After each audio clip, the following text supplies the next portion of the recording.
Assalamualaikum warahmatullahi wabarakatuh. Perkenalkan, saya Ahmad Fitriani dari Sejarah 2021.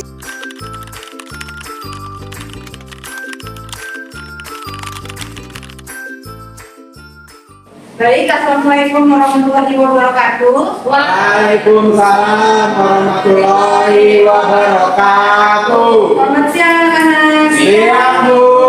Masih semangat, Mas? Masih. Mungkin sebelum kita mulai pembelajaran kita hari ini, ketua kelas bisa pimpin doa. Oke, pimpin.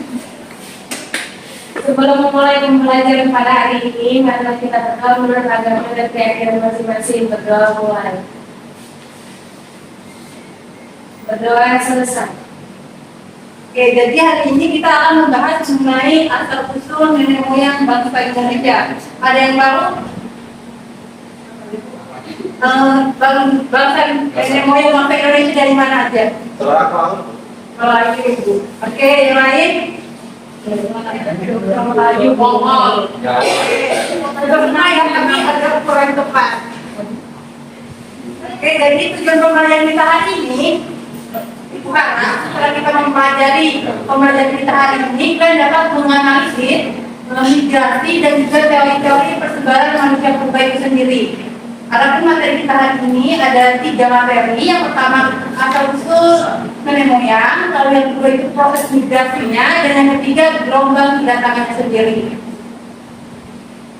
Baik, kita masuk ke asal-usul nenek moyang bangsa Indonesia sendiri. Jadi pada masa Praseson, di mana Homo erectus itu bermigrasi dari Afrika sekitar 1,8 juta tahun yang lalu dan masuk ke Indonesia sendiri atau masuk ke Pulau Jawa sendiri sekitar 1,5 juta tahun yang lalu, di mana mereka ini tuh melewati jembatan daratan yang terbentuk pada saat itu, di mana disebut dengan Selat Sunda.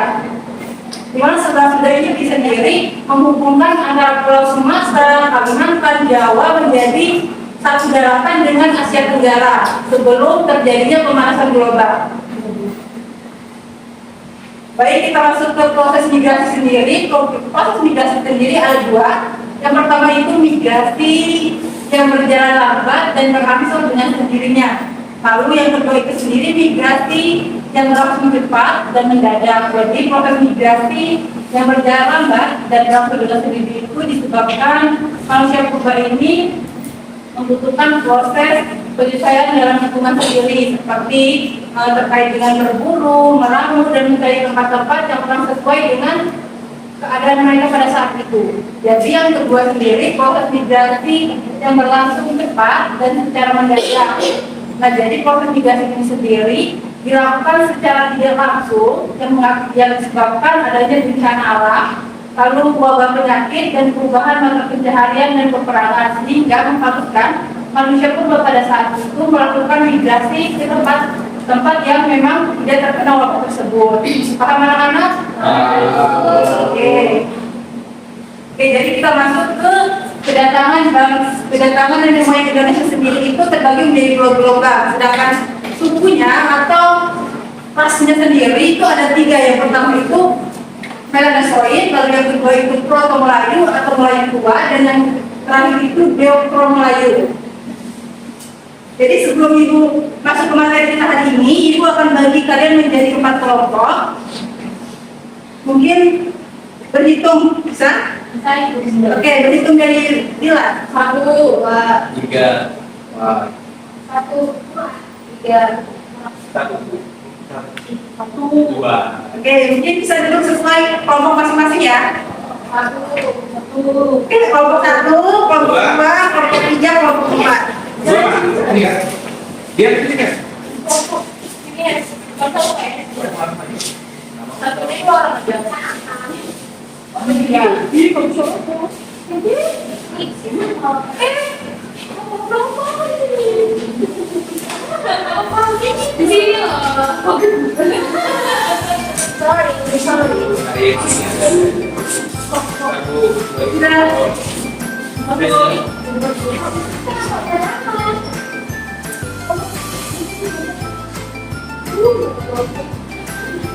sudah sesuai dengan kelompok masing-masing. Kelompok berapa? Ini 1, 3, 2, 3. oh, mungkin kemana 2? Oke, kelompok 2 angkat tangan. Oke, 1, 2, 3. Jadi sebelum kita masuk petugas kita juga ya. Masa? Kita lagi simak dulu videonya. Nanti kita ini berkaitan dengan pembelajaran kita dan juga diskusikan tadi akhir pembelajaran. Paham anak-anak? Paham. Jadi tolong disimak videonya baik-baik. Tolong disimak ya anak-anak. Iya Bu. Ini.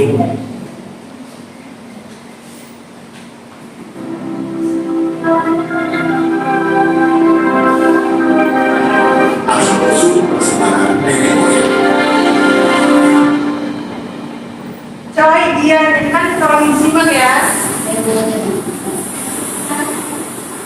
Saat ekonomi Indonesia mulai berbentuk, Indonesia terpecah saat penduduk yang datang pun mulai beragam dan menetap. Ada 3 ras pendatang kala itu yang saat ini menjadi identitas yang Jawa atau Indonesia. Antara lain Roro Melayu, Deuro Melayu, dan Melayu.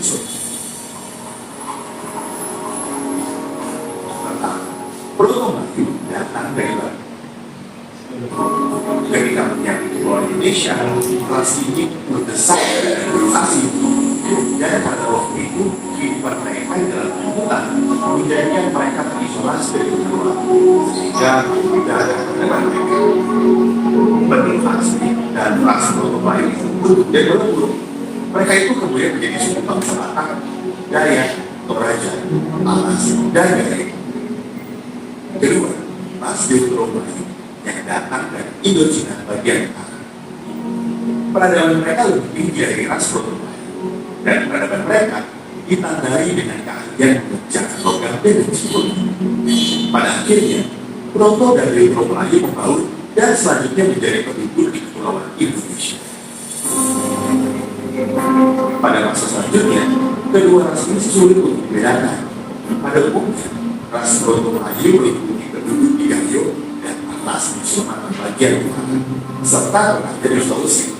Sementara itu, semua penduduk di Kepulauan Indonesia, kecuali penduduk Papua dan yang tinggal di sekitar pulau-pulau Papua, adalah ras Roro Melayu. Ras yang terakhir ini cukup berbeda dengan 2 ras sebelumnya.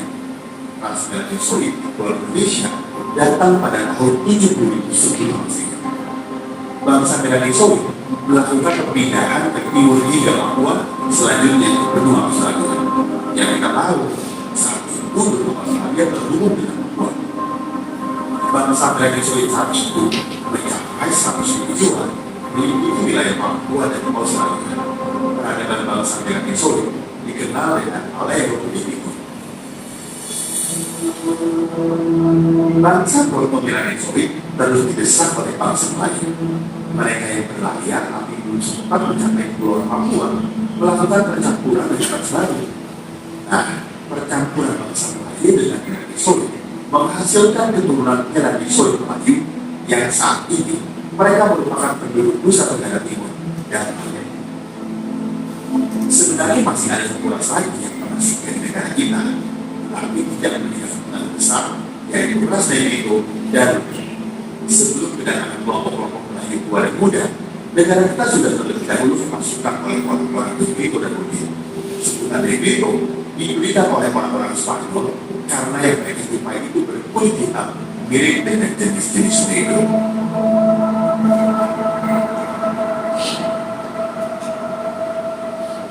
Oke, sudah disimak ya anak-anak? Oke, dari video yang sudah ditampilkan, sudah dilihat, sudah ditonton, ada dia yang bisa menyimpulkan mengenai materi yang disampaikan. Sebelum ibu tunjuk, mungkin ada yang ingin berserah diri dulu. Oke, jadi kalian bisa lihat banyak apa yang jadi tolong disampaikan kesimpulan dari video yang disampaikan tadi. Jadi dari video yang tadi ditampilkan tadi Bu, kalau ras-ras orang Indonesia sekarang itu ada dari berbagai macam. Salah satunya karena saya kan orang dari bidang Ibu, nah ternyata masih bahasanya berasal dari semuanya sama orang Batak, sama orang Toraja. Makanya saya baru berpikir kenapa juga kerajinan tangannya tuh ada mirip-miripnya sama orang Dayak untuk orang Toraja. Itu. Yang lain? Langsung kita aja karena nggak ada. Mungkin beri tepuk tangan dulu kepada Jerry. Oke, kita lanjut. Kita lanjut mengenai ras melanosoid. Jadi ras melanosoid itu sendiri sudah dijelaskan di video tadi bahwa gelombang migrasi pertama untuk Indonesia dilakukan oleh bangsa Melanesia atau juga disebut dengan Papua Melanosoid, yang merupakan rumpun bangsa Melanosoid dan juga ras Negro. Lalu selanjutnya gelombang pertama sendiri setelah masuknya Melanosoid, ada gelombang pertama. Yang pertama itu sekitar 1500 sebelum Masehi, di mana sebaran sendiri itu disebut dengan gelombang pertama yang dilakukan oleh Proto Melayu. Nah, Proto Melayu di sini itu mereka berasal dari Yunan atau Cina Selatan, di mana mereka bermigrasi, di mana mereka melakukan migrasi sendiri dengan menggunakan perahu berjadi satu, terjadi sekitar 3000 sebelum Masehi, di mana kedatangan mereka ini melalui dua jalur. Bisa dilihat pada peta. Peta warna merah ada jalur barat dan juga jalur timur. Nah, jadi bangsa Melayu tua ini kemudian nanti itu terdesak ketika masuknya terus desak ketika Melayu muda ini memasuki Nusantara, di mana mereka terdesak ke arah timur, sehingga nanti dapat kita temui keturunan mereka sendiri seperti suku Dayak, Toraja, Batak, dan Papua yang sudah disampaikan kesimpulannya tadi oleh Jerry. Selanjutnya gelombang kedua sendiri itu sekitar 500 sebelum Masehi, di mana gelombang kedua ini itu perpindahan bangsa Deutero Melayu atau Melayu muda, di mana mereka ini berasal dari Dorson, Vietnam Selatan.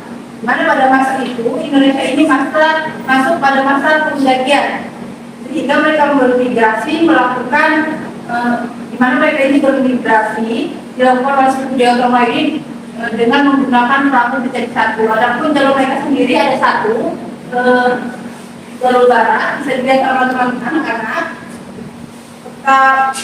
dari warna hijau.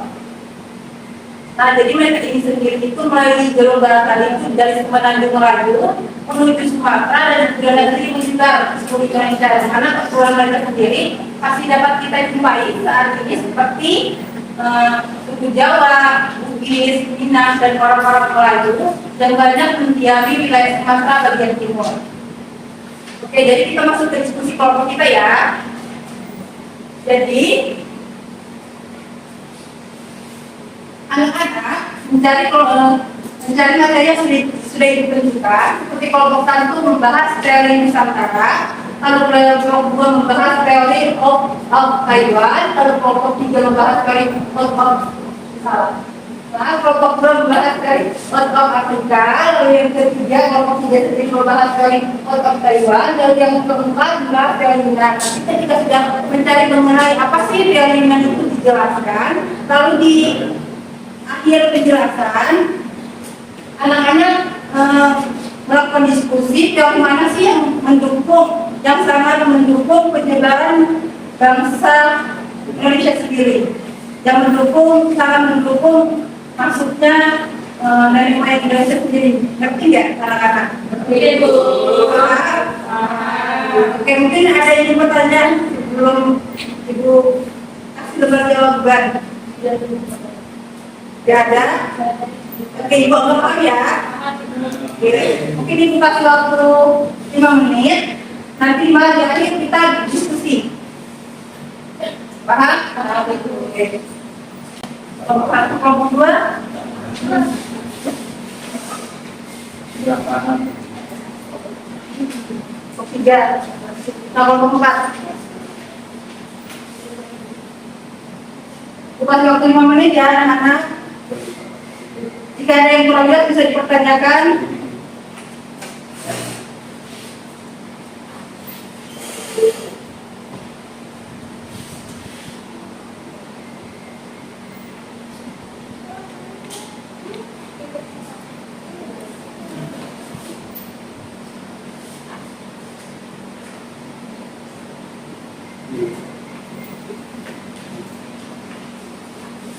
Coy, Darwin bisa diskusi ya.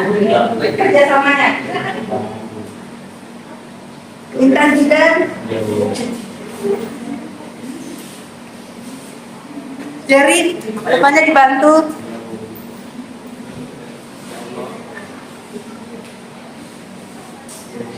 Darwin, mungkin mau berapa?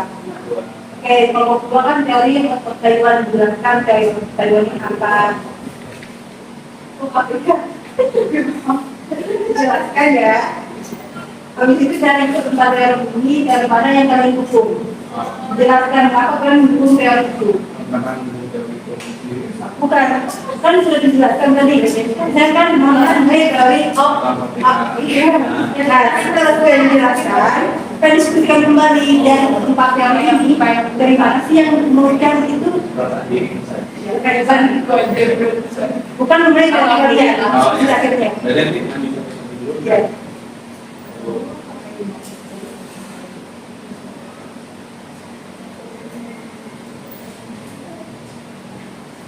Diskusi tadi bukan mengenai teori yang lain tadi ya, tapi teori yang menurut kalian.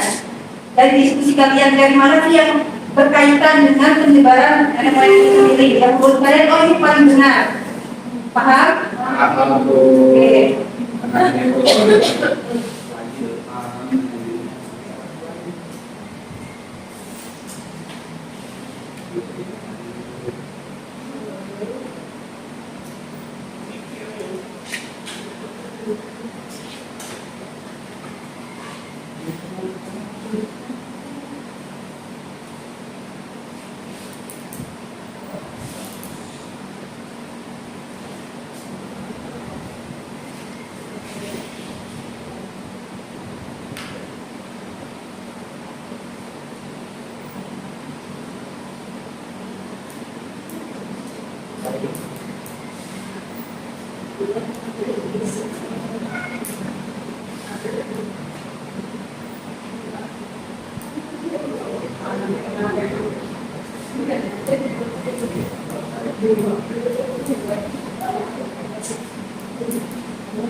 Materi yang berikutnya ya. Tidak nanti sudah dari materi mana yang kalian memang berkaitan termasuk itu yang kalian dihubungkan mengenai teori yang saya jelaskan.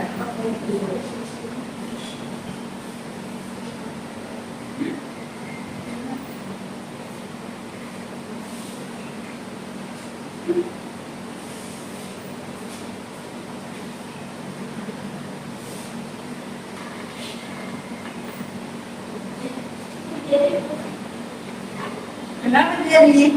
Menunjukkan jawaban.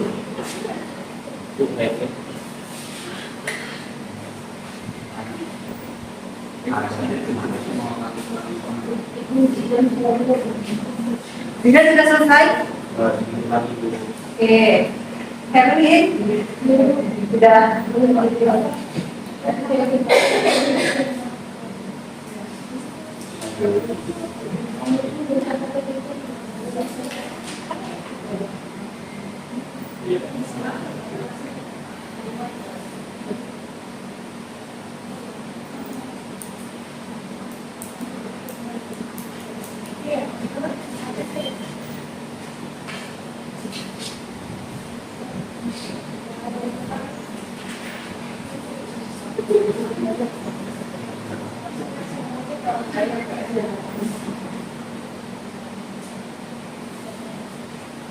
Sudah anak-anak?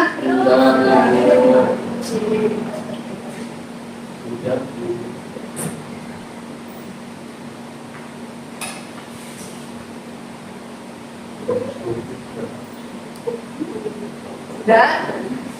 Ya, masuk.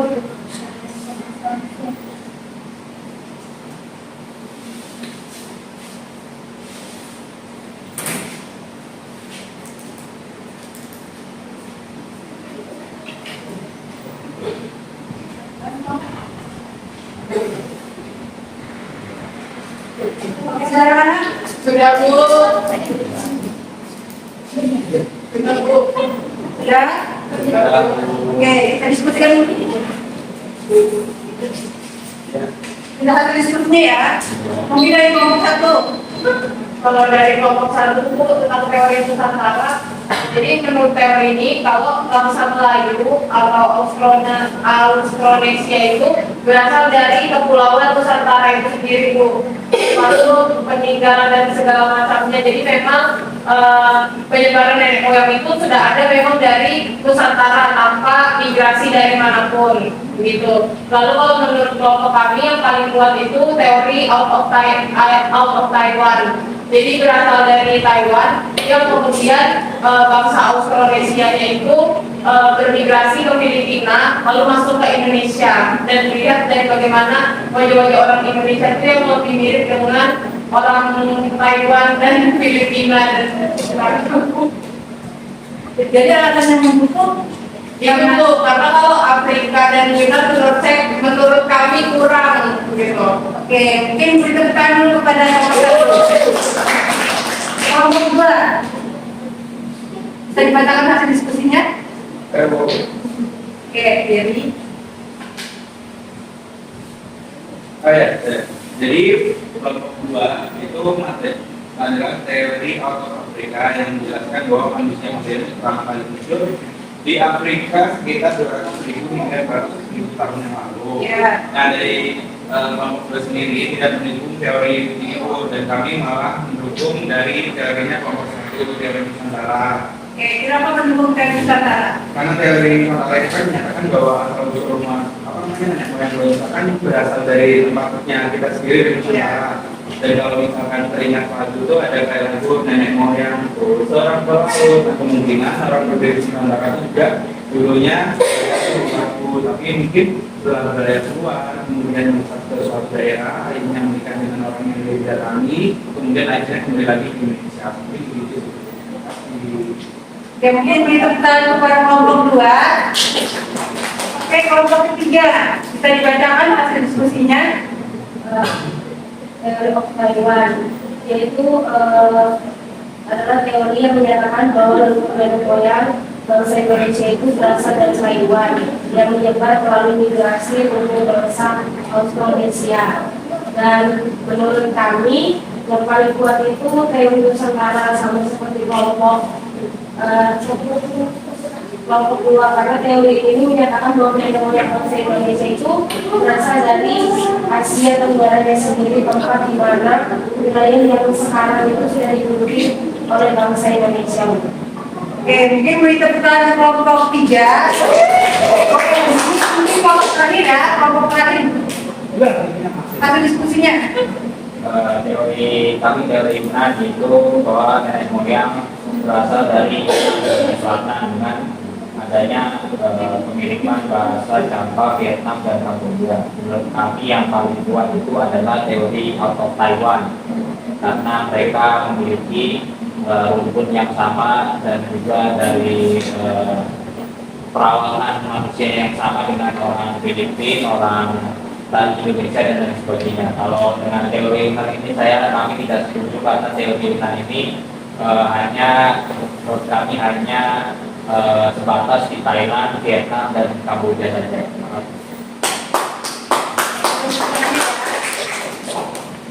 Menarik ya anak-anak, bahasan kita hari ini mengenai teori-teori tersebut. Jadi tadi ada yang mendukung mengenai teori out of Taiwan, lalu juga ada yang mendukung dari Nusantara. Jadi kita akan mengajak diskusi kita hari ini dan juga pembelajaran kita hari ini. Betul pembelajaran kita hari ini apabila ibu ada salah, mohon maaf sebesar-besarnya. Wassalamualaikum warahmatullahi wabarakatuh. Waalaikumsalam warahmatullahi wabarakatuh.